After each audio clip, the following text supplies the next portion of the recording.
আমার নাম রিনা। প্রতি রাতেই আমার স্বামী রোহান আমার সাথে নিজের ইচ্ছে মতো চাহিদা মেটাত, আর আমি সেটাকেই ওর ভালোবাসা বলে ধরে নিতাম। কিন্তু একদিন আমি বুঝতে পারলাম, আমি ঘুমিয়ে পড়ার পর ও গভীর রাত পর্যন্ত ফোনে কারোর সঙ্গে কথা বলে। আমি কিছুতেই বুঝতে পারতাম না যে আমাকে এত আদর করার পরেও সে লুকিয়ে কার সাথে কথা বলতে পারে। শুধু তাই নয়, একদিন রাতে তো আমার স্বামী নিজের সব সীমা অতিক্রম করে ফেলেছিল। সেদিন মাঝরাতে আমাদের বাড়ির ছাদ থেকে একটা অন্যরকম শব্দ শুনতে পেয়ে আমি সেখানে যাই।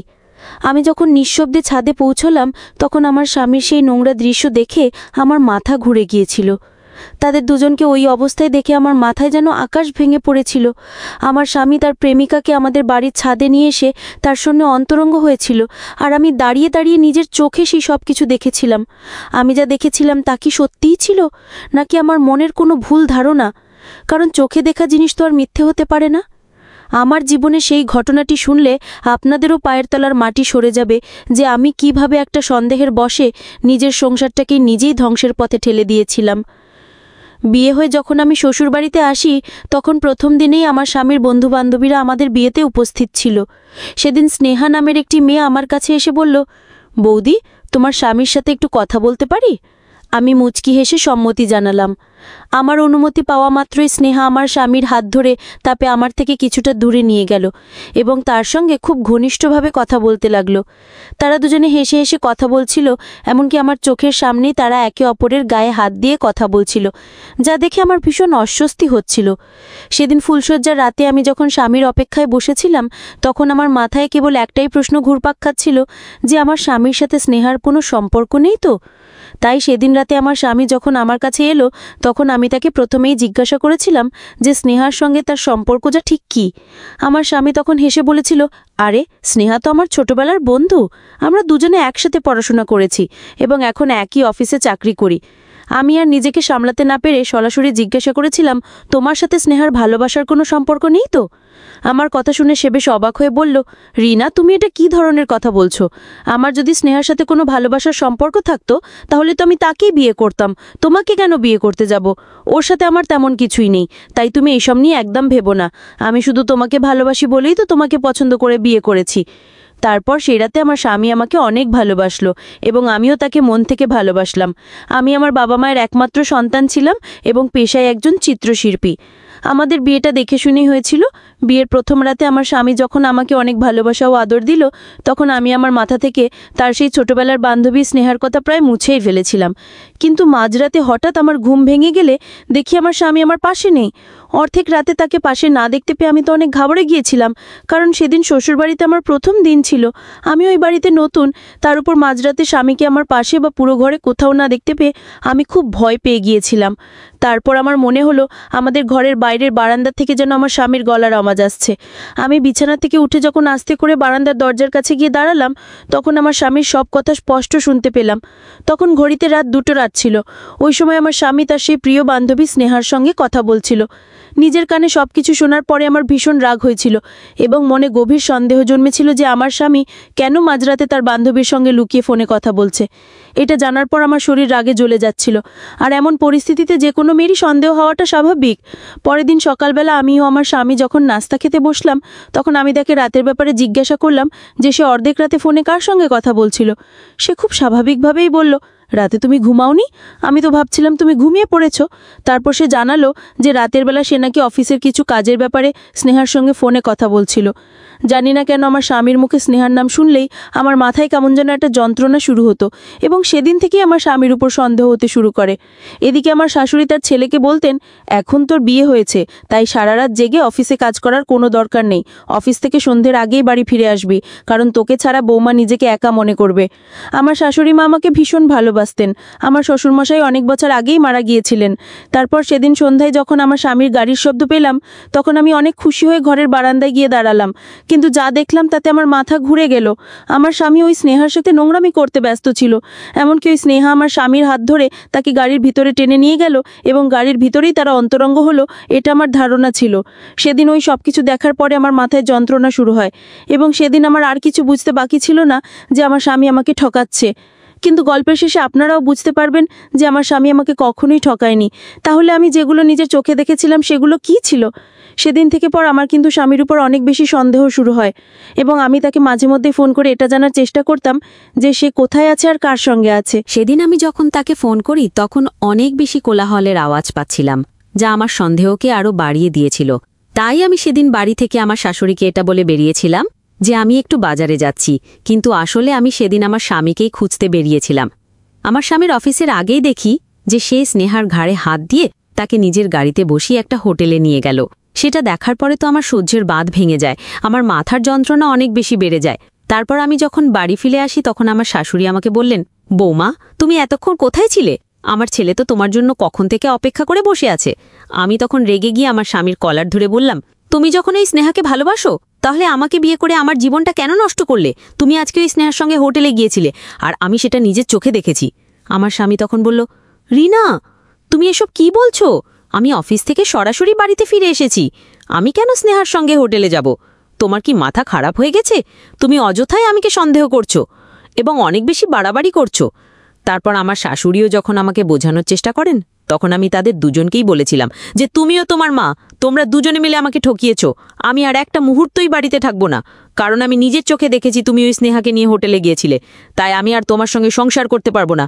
আমি তোমাকে ডিভোর্স দিতে চাই আর আমি এক্ষুনি বাবার বাড়ি ফিরে যাব। এই বলে আমি নিজের জামাকাপড় গুছিয়ে নিয়ে বাবার বাড়ি চলে এসেছিলাম। সেদিন আমার শাশুড়ি ও স্বামী আমাকে অনেক বোঝানোর চেষ্টা করেছিল, কিন্তু আমি তাদের কোনো কথাই বিশ্বাস করতে পারিনি। আমি ভেতর থেকে সম্পূর্ণভাবে ভেঙে পড়েছিলাম, কারণ আমার বিয়ে হয়েছে সবে 1 মাস। তার মধ্যেই আমি আমার স্বামীর ব্যাপারে এত বড় সত্যি কথা জানতে পেরেছিলাম যা সহ্য করার মতো ছিল না। কিন্তু আমি আমার স্বামীর ব্যাপারে যা দেখেছিলাম ও শুনেছিলাম সেগুলো কি সবটাই সত্যি ছিল নাকি আমার মনের ভুল ধারণা?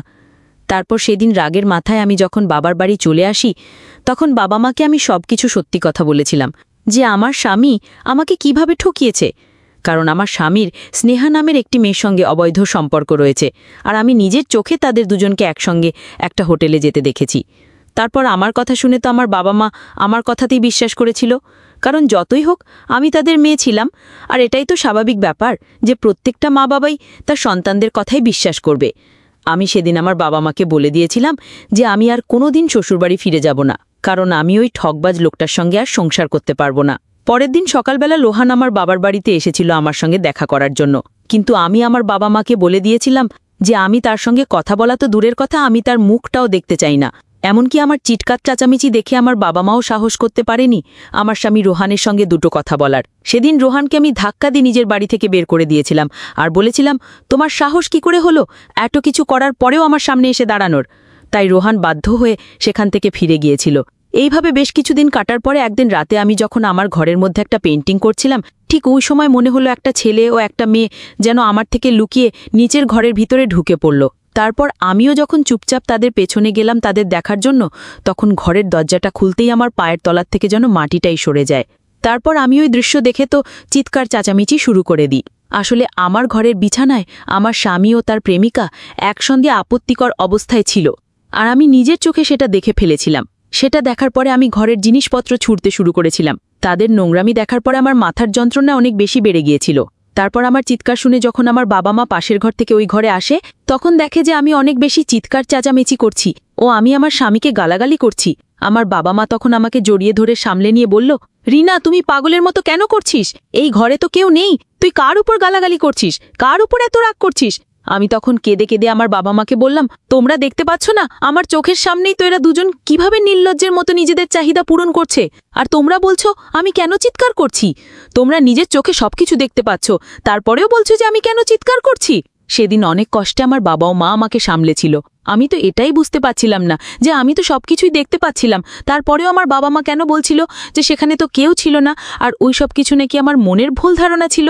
তারপর আমার বাবা মা যখন সবকিছু বুঝতে পারে তখন আমার বাবা রোহানের সঙ্গে ব্যক্তিগতভাবে দেখা করেছিল এবং তাকে আমার ব্যাপারে সবকিছুই বলেছিল। আসলে আমি একজন মানসিক রোগী ছিলাম, আমার ব্রেনের সমস্যা ছিল এবং আমার বাবা মা বুঝতে পেরেছিল যে এই সবকিছুতে রোহানের কোনোই দোষ ছিল না, সব দোষ তো আমার ভাবনার মধ্যেই ছিল, কারণ আমি আমার স্বামীর মধ্যে আমার প্রাক্তন প্রেমিককে দেখতাম। আসলে সবকিছু জানার পরে আমার বাবা মা ও আমার স্বামী যখন আমাকে একজন মনোচিকিৎসকের কাছে নিয়ে যায় তখন সেখানে আমার স্বামী আমার ব্যাপারে সবকিছু জানতে পারে। আমার বিয়ের 6 মাস আগেই আমার বিক্রম নামের একটা ছেলের সঙ্গে ব্রেকআপ হয়েছিল আমি বিক্রমকে ভীষণ ভালোবাসতাম, কিন্তু আমি ভাবতেও পারিনি যে সে আমাকে এইভাবে ঠকাবে। আমি বিক্রমকে এতটাই ভালোবেসেছিলাম যে নিজের তন মন সবকিছু তাকে দিয়েছিলাম, এবং তার যখন আমার সঙ্গে মন ভরে যায় তখন সে আমাকে ছেড়ে দিয়ে আমার একটা বান্ধবীকে বিয়ে করার কথা বলেছিল। আমি এটা সহ্য করতে পারিনি, এবং এটার প্রভাব আমার ব্রেনের ওপরে পড়েছিল, কারণ আমি বিক্রমকে মন প্রাণ থেকে অনেক ভালোবেসেছিলাম, কিন্তু আমি কোনোদিন স্বপ্নেও ভাবতে পারিনি যে সে আমাকে এইভাবে ঠকাবে। আর এই জিনিসটাই আমি বিয়ের পরে আমার স্বামী ও তার বান্ধবী স্নেহার মধ্যে ভাবতে শুরু করেছিলাম, যেটা আমার মানসিক অসুখ ছিল। আমার মনের ভয়টা কখনো দূর হয়নি, বরং সেটা দিন দিন বেড়েই চলেছিল। কিন্তু আমি যে বিক্রমকে ভালোবাসতাম এই কথাটা কিন্তু আমার মা জানত, আমার বাবা এই ব্যাপারে কিন্তু কিছুই জানত না। এবং বিক্রম যখন আমাকে ছেড়ে চলে যায় তারপরে আমি অনেক ডিপ্রেশনে চলে গিয়েছিলাম। মা আমাকে অনেক কষ্টে সামলেছিল, কিন্তু আমার মা এই কথাটা বাবাকে বলেনি, কারণ আমার মা তো ভাবতেও পারেনি যে আমার মানসিক অসুখ এতটা খারাপ পর্যায়ে গিয়ে দাঁড়াবে। মা ভেবেছিল আমার বিয়ের পরে হয়তো সবকিছু ঠিক হয়ে যাবে, কিন্তু ওই ঘটনার 6 মাস পরে যখন আমার রোহানের সঙ্গে বিয়ে হয় তখন কিন্তু রোহান ও স্নেহাকে একসঙ্গে দেখে আমার মানসিক চাপ আগের মতোই আবার ফিরে আসে, কারণ আমি তো আগের থেকেই মানসিকভাবে অসুস্থ ছিলাম, এবং এই ব্যাপারে আমার শাশুড়ি ও স্বামী কিন্তু কিছুই জানত না। আমি তো ওই ঘটনার পর থেকে মানসিক দিক দিয়ে কোনোদিন সুস্থ ছিলাম না, তাই আমি আমার স্বামীর ব্যাপারে যা কিছু দেখতাম সেগুলো আমার ব্রেনের সমস্যা ছিল। আমি পুরোপুরি সন্দেহবাতিক হয়ে গিয়েছিলাম। তারপর আমার ব্যাপারে সবকিছু জানার পরেও আমার স্বামী আমাকে গ্রহণ করেছিল, এবং সেদিনের পর থেকে আমার আগের চাইতেও আরও বেশি খেয়াল রাখত, ভালোবাসত। এমনকি আমার শাশুড়িও আমাকে কোনো কাজকর্ম করতে দিত না, এবং আমার স্বামীর অনুপস্থিতিতে আমার শাশুড়ি আমাকে সব ওষুধ খাওয়াতো। আমি যে একজন মানসিক রোগী ছিলাম সেটা জানতে পেরে আমার স্বামী আমাকে শহরের সবথেকে বড় মনোচিকিৎসকের কাছে নিয়ে গিয়েছিল। আজ ডাক্তার দেখাতে 6 মাস হয়ে গেছে। আমি আগের চাইতে অনেক সুস্থ আছি। আমার শাশুড়ি ও স্বামী আমার এতটাই সেবা যত্ন করে যে আমি নিশ্চয়ই আগের জন্মে কিছু ভালো কাজ করেছিলাম বলেই তো এই জন্মে এত ভালো স্বামী ও শাশুড়ি মা পেয়েছি। সব কিছু জানার পরে তারা কিন্তু আমাকে গ্রহণ করেছিল। মানুষের শরীরে কোনো রকম অসুবিধা হলে মানুষ তৎক্ষণাৎ কিন্তু ডাক্তার দেখায়, কিন্তু মানুষের মাথায় যখন কোনো অসুবিধা হয় তখন কিন্তু মানুষ ডাক্তার দেখানোর কথাটা খুব বেশি একটা গুরুত্ব দেয় না। কিন্তু ভেবে দেখেছেন, শরীরের অসুখের চাইতে তো মাথার অসুখটাই সবথেকে বেশি গুরুত্বপূর্ণ চিন্তার বিষয়। কারণ একটা সুস্থ সবল মানুষ বাইরে থেকে ভালো থাকলেও তার ব্রেনে যদি কোনো অসুখ থাকে তাহলে তো সে ভেতরে ভেতরে অনেক কিছুই ক্ষতি করে বসবে। যারা দুশ্চিন্তায় ভোগেন তাদের অবশ্যই কিন্তু মনোচিকিৎসক দেখানো উচিত। আমার ক্ষেত্রে যেটা হয়েছিল সেটা কিন্তু অনেকের ক্ষেত্রেই হয়ে থাকে। কোনো মানুষের মনে যখন দুশ্চিন্তা বা সন্দেহ ঢুকে যায় তখন যদি তার সঠিক চিকিৎসা না হয় তখন কিন্তু সেই দুশ্চিন্তা সেই মানুষটার ব্রেনটাকে খেয়ে বসে এবং ওই মানুষটাকে ভেতর থেকে শেষ করে দেয়। তাই এই ব্যাপারে অবশ্যই প্রত্যেকটা মানুষের ভাবনা চিন্তা করা উচিত। বিশেষ করে যারা একটু বেশি খিটখিটে স্বভাবের হয়, বা যেই মেয়েরা আমার মতোই নিজের স্বামীদের ওপরে অযথাই সন্দেহ করে, তাদের কিন্তু অবশ্যই চিকিৎসার দরকার। এখনকার যুগে তো 60% স্বামী স্ত্রীর মাঝেই কিন্তু সন্দেহবাতিকতা থাকে। বিশেষ করে যেই মেয়েরা শুধুই সারাক্ষণ নিজের স্বামীদের ওপরে সন্দেহ করে, তাদেরকে কিন্তু চিকিৎসার দরকার। কারণ সেই মেয়েরা কিন্তু ভেতরে ভেতরে অনেক দুশ্চিন্তায় ভোগে এবং তাদের মনের অসুবিধাটা কিন্তু কেউ বুঝতেই পারে না। আমি এখন আমার স্বামীর সঙ্গে অনেক সুখে আছি এবং আমি আগের চাইতে অনেকটাই সুস্থ হয়ে উঠেছি। ডাক্তার বলেছে আমাকে আরও 1 বছর ওষুধ খেতে হবে, তারপরে আমি পুরোপুরি সুস্থ হয়ে উঠব। এখন আমি আর আমার স্বামীকে সন্দেহ করি না। কিন্তু আমার যদি ব্রেনের চিকিৎসা না হতো তাহলে আমি কিন্তু ভবিষ্যতে কিছু একটা খারাপ করে বসতাম। যাই হোক, আমার ব্যাপারে কিন্তু আমার মায়েরও কিছু দোষ ছিল। কারণ আমার মা যদি সময় থাকতে আমার বাবাকে সবকিছু বলে দিত তাহলে বাবা হয়তো নিশ্চয়ই ওই সময় আমাকে ডাক্তারের কাছে নিয়ে যেত। কিন্তু আমি তো আপনাদের প্রথমেই বললাম যে বেশিরভাগ মানুষ কিন্তু মাথার অসুখটাকে অসুখ বলে মনেই করে না, এবং এটাই তারা ভুল করে। যাই হোক, আমি এখন আমার স্বামী ও শাশুড়ির সঙ্গে অনেক ভালো আছি এবং সুস্থ আছি, এবং আমরা খুব তাড়াতাড়ি কিন্তু বাবা মা হতে চলেছি। বন্ধুরা, আজকের গল্পটি এখানেই শেষ করছি। গল্পতে কোনো ভুল ত্রুটি থাকলে ক্ষমা করে দেবেন। গল্পটি ভালো লাগলে অবশ্যই লাইক, শেয়ার, সাবস্ক্রাইব করতে ভুলবেন না। ধন্যবাদ।